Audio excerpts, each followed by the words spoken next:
यिर्मयाह का ग्रंथ अध्याय 16।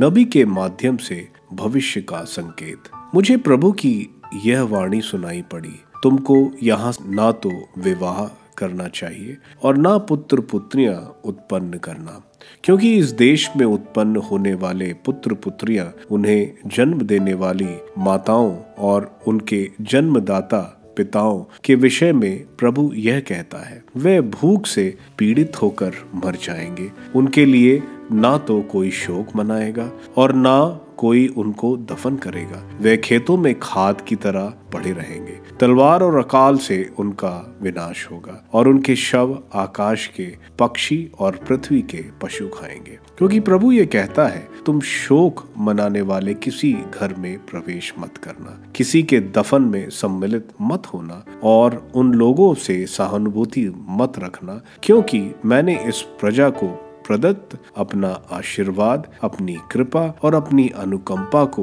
वापस ले लिया है।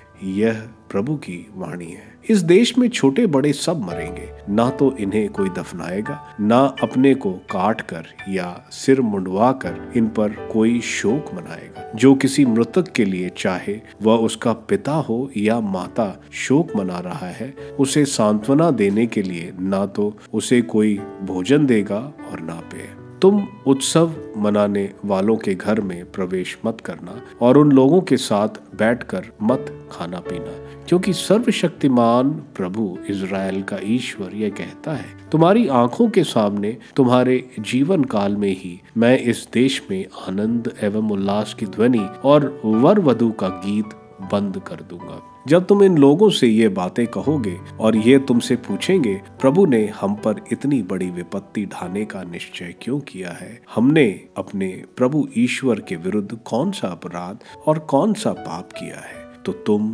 इनसे कहोगे, प्रभु कहता है, यह इसलिए कि तुम्हारे पूर्वजों ने मुझे त्याग दिया। उन्होंने पराये देवताओं के अनुयायी बनकर उनकी सेवा और पूजा की। उन्होंने मुझे त्याग दिया और मेरी संहिता का पालन नहीं किया। तुम लोग अपने पूर्वजों से भी अधिक बुरा आचरण करते हो। तुम लोगों में प्रत्येक व्यक्ति हठपूर्वक बुराई करता रहता, कोई मेरी बात नहीं सुनता। इसलिए मैं तुम लोगों को इस देश से निकालकर एक अज्ञात देश में निर्वासित करूंगा, जिसे तुम्हारे पूर्वज भी नहीं जानते थे। वहां तुम दिन रात अन्य देवताओं की सेवा करोगे और मैं तुम्हारी चिंता नहीं करूंगा। स्वदेश में पुनरागमन। प्रभु ये कहता है, देखो वे दिन आ रहे हैं जब लोग यह नहीं कहेंगे, उस जीवंत ईश्वर के नाम जो मिस्र से इज़राइलियों को निकाल लाया, बल्कि ये कहेंगे उस जीवंत ईश्वर के नाम जो इस्राएलियों को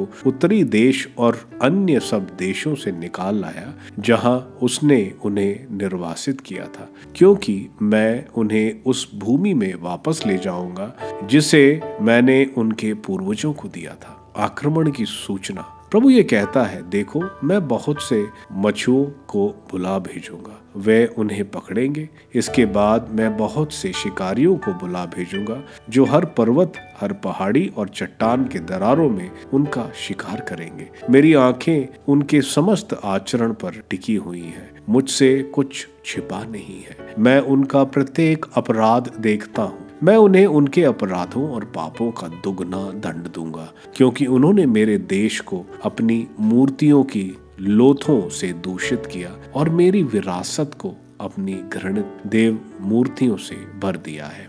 ईश्वर का सर्वव्यापी ज्ञान। प्रभु मेरे बल और मेरे गण, विपत्ति के समय मेरा आश्रय। पृथ्वी के सीमांतों से राष्ट्र यह कहते हुए तेरे पास आएंगे, हमारे पूर्वजों के पास झूठे देवता थे, निरर्थक देव मूर्तियां जिनसे कोई लाभ नहीं। क्या मनुष्य अपने लिए देवता बना सकता है? वे देवता होते ही नहीं, इसलिए मैं उन्हें शिक्षा प्रदान करूंगा। इस बार मैं उन पर अपना बाहुबल प्रकट करूंगा और वे जान जाएंगे कि मेरा ही नाम प्रभु है।